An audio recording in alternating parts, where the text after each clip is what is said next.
नमस्कार, आप सभी का एक बार फिर से स्वागत है आपके अपने यूट्यूब चैनल फिजिकल एजुकेशन अड्डा के ऊपर, जहां आपको फिजिकल एजुकेशन एंड स्पोर्ट्स की हर प्रकार की अपडेट हमारे द्वारा समय-समय पे दी जाती है। जैसा कि आप सभी को पता है, कल ही हमने एक वीडियो डाली थी हरियाणा टीजीटी फिजिकल एजुकेशन या जितने भी टीजीटी के सब्जेक्ट हैं उनके रिजल्ट अपडेट होंगे।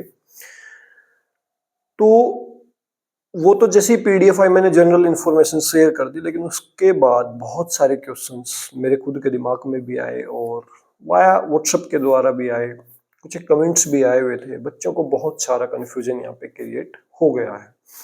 और सबसे बड़ा क्वेश्चन ये भी है कि अब जब नई लिस्ट आएगी या रिवाइज रिजल्ट आएगा ओवरऑल, जो उसमें कुछ नए रोल नंबर होंगे उसको फिर से जो है एजुकेशन डिपार्टमेंट डीवी के लिए बुलाएगा, जो भी एचएसएससी नई लिस्ट देगी एजुकेशन डिपार्टमेंट को। तो अब सबसे बड़ा सवाल यह है कि कितने नए बच्चों को नौकरी मिलेगी। दूसरा सवाल ये भी है कि मेवात में भी तो एक ऐसी लिस्ट आनी है, क्योंकि बहुत सारे बच्चे ऐसे भी होंगे जिन्होंने मेवात में ज्वाइन नहीं किया होगा। तीसरा सबसे बड़ा सवाल है, जिन बच्चों ने मेवात में ज्वाइन कर लिया, अब क्या वो हरियाणा में आ पाएंगे। और चौथा सबसे बड़ा जो सवाल है ना, वो ये भी है, जो बच्चे फिलहाल की कट ऑफ के हिसाब से जनरल कैटेगरी के अलावा जो अदर कैटेगरी में सिलेक्ट हुए थे, अब जब नई कट ऑफ दोबारा आएगी तो जो बच्चे ऑलरेडी अपने रिजर्व कैटेगरी में सिलेक्टेड हैं वो अब जर्नल में जाएंगे, क्योंकि बहुत सारे बच्चे ऐसे हैं जिनके नंबर जर्नल से जस्ट बिलो थे, कट ऑफ से बिलो, और वो अपनी कैटेगरी में चले गए। फॉर एग्जांपल ईडब्ल्यूएस के बच्चे हो गए, ओबीसी के हो गए, या एससी के बच्चे हो गए, जितने भी बच्चे हैं, या डिपेंडेंट बच्चे हो गए। तो अब सभी के ऊपर फर्क पड़ने वाला है। और जब फर्क पड़ेगा तो यहाँ पे इस बात के ऊपर भी बहुत फर्क पड़ेगा कि कितने संभावित नए बच्चे होंगे जिनको नौकरी मिल सकती है। कहीं ऐसा तो नहीं हो जाएगा कि सारे पुराने ही जो है अदर कैटेगरी के बच्चे वो जनरल में चले जाएंगे, सिर्फ अदर कैटेगरी के बच्चों को मौका। बहुत सारे सवाल हैं, तो हम इन सवालों पे बात करेंगे एक एक करके, और मैं कोशिश करूंगा आपको सेटिस्फाई करने की, क्योंकि बड़े कई बार दुख भी होता है भाई, क्योंकि फिजिकल एजुकेशन में बहुत सारे बच्चे आ गए, एजुकेशन यूट्यूब चैनल आ गया एजुकेशन, मतलब वो क्वेश्चंस को अच्छा पढ़ाते हैं। डेफिनेटली फिजिकल एजुकेशन ने पिछले 3-4 साल में बहुत अच्छा ग्रो किया। बहुत सारे अच्छे अच्छे यूट्यूबर आए, नई पीढ़ी के लड़के आए जिन्होंने मास्टर डिग्री की और उन्होंने एक अच्छा मुकाम यूट्यूब पे हासिल किया। लेकिन इन्फॉर्मेशन का अभाव अब भी जारी है हमारे डिपार्टमेंट के अंदर। जैसे मैं कम वीडियो डालता हूँ तो बिल्कुल इन्फॉर्मेशन गायब ही हो गई है। ये थोड़ा सा दुख भी होता है कि कोई बच्चा इस स्पेस को भर नहीं पा रहा है। तो हम बारी बारी से उन क्वेश्चंस की बात करते हैं। सबसे पहले हम बात करेंगे जब रिजल्ट रिवाइज होगा तो मेवात में जो बच्चे ऑलरेडी ज्वाइन हैं उनका क्या होगा, या सबसे पहले हम इसके ऊपर बात करें कि क्या मेवात की भी ऐसी एक लिस्ट आएगी। तो डेफिनेटली आनी है, क्योंकि बहुत सारे बच्चों ने मेवात में भी ज्वाइन जो है नहीं किया होगा, तो मेवात की भी एक ऐसी ही लिस्ट जो है आनी है। दूसरी बात ये है कि जब रिजल्ट रिवाइज होगा तो जो बच्चे मेवात में नौकरी कर रहे हैं उनको उम्मीद है कि हरियाणा में हम लौट के आएंगे, तो क्या होगा, तो डेफिनेटली उनका हरियाणा के लिस्ट में रोल नंबर आएगा और वो अपनी उस जॉब को छोड़ के नए सिरे से हरियाणा में ज्वाइन जो कर पाएंगे। या इंटरनल डिपार्टमेंट किस प्रकार से क्या करेगा, क्या प्रोसेस होगी, या नए सिरे से ज्वाइनिंग होगी, बहुत सारी बातें यहाँ पे बाद में पता चलेंगी जब ये सारी चीजें अपडेट होगी।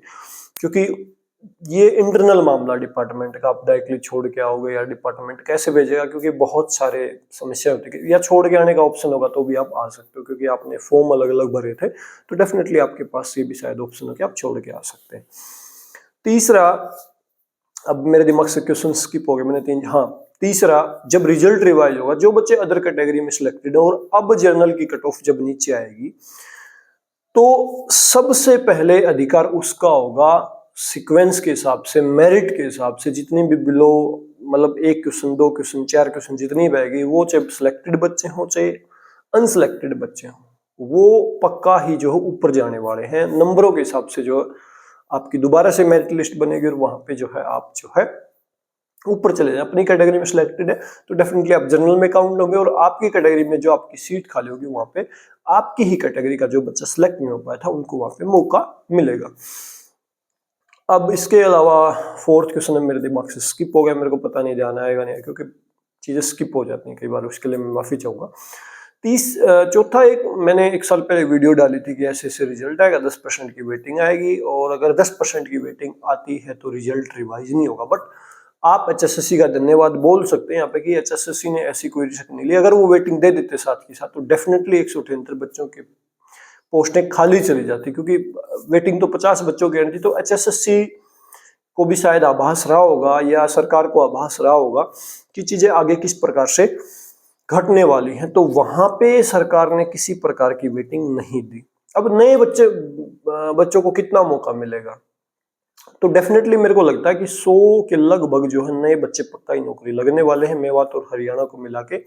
अब इसका अनुमान क्या लगाए, कितनी कट ऑफ जाएगी, इसका कोई अनुमान नहीं लगा सकता, क्योंकि बीते दौर की बात होगी भाई, बहुत पुरानी ये बात हो चुकी है। इसके ऊपर बात करेंगे भी तो टाइम की वेस्टेज है मेरे ख्याल से, क्योंकि हम अनुमान लगा ही नहीं सकते कि कट ऑफ कहाँ जाएगी, क्या होगा, पता नहीं भाई कुछ भी। कट ऑफ को लेकर आप मेरे से क्वेश्चन पूछे ही नहीं, आप डिटेल रिजल्ट देखिए और जर्नल की कट ऑफ के हिसाब से अनुमान लगाइए, आप कहाँ पे क्या फाइट करें वहां पे देख सकते हैं। और एक और बात बता दूं, ये फाइनल लिस्ट नहीं आने वाली, इसके बाद भी जो 178 नए बच्चों की लिस्ट आएगी, उसमें से भी बहुत सारे बच्चे ऑलरेडी पीजीटी में सिलेक्टेड है, फिर रिजल्ट रिवाइज होगा। तो अगले 5 साल ये रिजल्ट रिवाइज की प्रोसेस ऐसे ही चलती रहेगी जब तक वैकेंसीज पूरी नहीं हो जाएंगी। उम्मीद ना तोड़े, आपकी नौकरी लेट हो सकती है, डिले हो सकती है, but result bar bar revise होना है, क्योंकि अब जो नई लिस्ट आएगी ना उसमें भी सभी ज्वाइन नहीं करने वाले, क्योंकि 600 के लगभग बच्चे पीजीटी में ऑलरेडी जा चुके हैं और दोबारा फिर से पीजीटी की भर्ती हो चुकी है। तो हमारे पास है अभी समय है, तो नई भर्ती का नहीं पता, अभी तो भर्ती बार बार रिवाइज होनी है। अब हमारा दायित्व क्या बनता है कि हम वेट करें चीजों के घटने का, ठीक है ना। तो वेट तो करना पड़ेगा, अब जल्दबाजी में कुछ नहीं होना। तो देखते हैं क्या होता है और चीज़ों को पेशेंसली देखें। कई बार हम अग्रेसिव हो जाते हैं कि अदर कैटेगरी के बच्चे जो अपनी कैटेगरी में लग गए वो जर्नल में कैसे आएंगे, ये प्रोसेस है। अगर उसके मार्क्स ज़्यादा हैं तो डेफिनेटली वो दूसरी कैटेगरी में जाएगा। बट यहाँ पे एक मामला ये हो सकता है, मैं बता दूं, अगर अदर कैटेगरी की पोस्ट खाली है और वो बच्चा अपनी कैटेगरी में सिलेक्टेड है तो फिर उसको जर्नल में जाने की जरूरत नहीं है। बट अदर कैटेगरी में भी भीड़ है और वो जर्नल में जाएगा तो डेफिनेटली उसकी जगह कोई और बच्चा उस कैटेगरी का आ जाएगा, तो वहां पे कोर्ट केस का भी कोई वो नहीं बनता है, क्योंकि ऑलरेडी बच्चे नीचे लाइन में लगे हुए। हाँ, ऐसा मामला पहले हरियाणा में हो चुका कि उसकी कैटेगरी की पोस्ट खाली थी, सरकार ने जब रिजल्ट या बोर्ड ने जब रिजल्ट रिवाइज किया तो वो जर्नल में चला गया, तो वहां पे मुकदमा बोर्ड के खिलाफ जरूर बना था, उसका शायद पॉजिटिव रिस्पॉन्स भी आया था। तो हमारे यहाँ तो संभावना है नहीं, क्योंकि अभी अदर कैटेगरी में भी बहुत सारे बच्चे ऐसे हैं अनसिलेक्टेड जो इंतजार कर रहे हैं जॉब का। तो इस वीडियो में यही अपडेट मेरे को देनी थी, मोटा मोटी जो आपको दी। तो मेरे को लगता है कि 100 के लगभग नए बच्चे जो है इस रिवाइज रिजल्ट के अंदर जो अभी बेरोजगार हैं उनको मौका मिलेगा। 78 बच्चे वो जो है रिपीट होंगे दोबारा से, कोई मेवात से आएगा जो ऑलरेडी जॉब कर रहा है। डेफिनेटली मेवात के अंदर भी जो है मेरे ख्याल से 100 से लेके मेवात और हरियाणा को अगर काउंट करेंगे तो 100-125 बच्चे जो है 125 बच्चे मान के चल सकते हो, 125-130 बच्चों को जो है नौकरी के चांसेस यहाँ पे मिलने वाले हैं। तो ये अपडेट थी भाई, इसके अलावा मेरे हिसाब से कोई क्वेश्चन नहीं बचा है, एंड बचेगा तो फिर बात कर लेंगे। मैं कोशिश करूंगा आपको अपडेट देता रहूं, बहुत सारे अपडेट मेरे पास हैं देने को, मैं कोशिश करूंगा डे बाय डे के करके आपको देने के। पीटीआई भर्ती के ऊपर भी मामला चला हुआ जो दोबारा हुई थी, जिसमें मैं भी विलन बना दिया था लोगों ने, बट करते हैं बात, धीरे धीरे सारी चीजों के ऊपर बात हम करने की कोशिश करेंगे। लेट्स सी कि कब तक मैं इस बार ये वीडियो की प्रोसेस को बनाए रखता हूँ, भरोसा नहीं है समय का, देखते हैं। बाकी आज की वीडियो में यही अपडेट आपको देनी थी। अगर मेरे द्वारा दी गई अपडेट आपको अच्छी लगी हो तो आप चैनल को सब्सक्राइब करके बेल आइकन को प्रेस कर सकते हैं, क्योंकि यहाँ पे कोई भी अपडेट आपकी पहले मिस नहीं होती थी, आजकल हो जाती है। ठीक है, थैंक यू।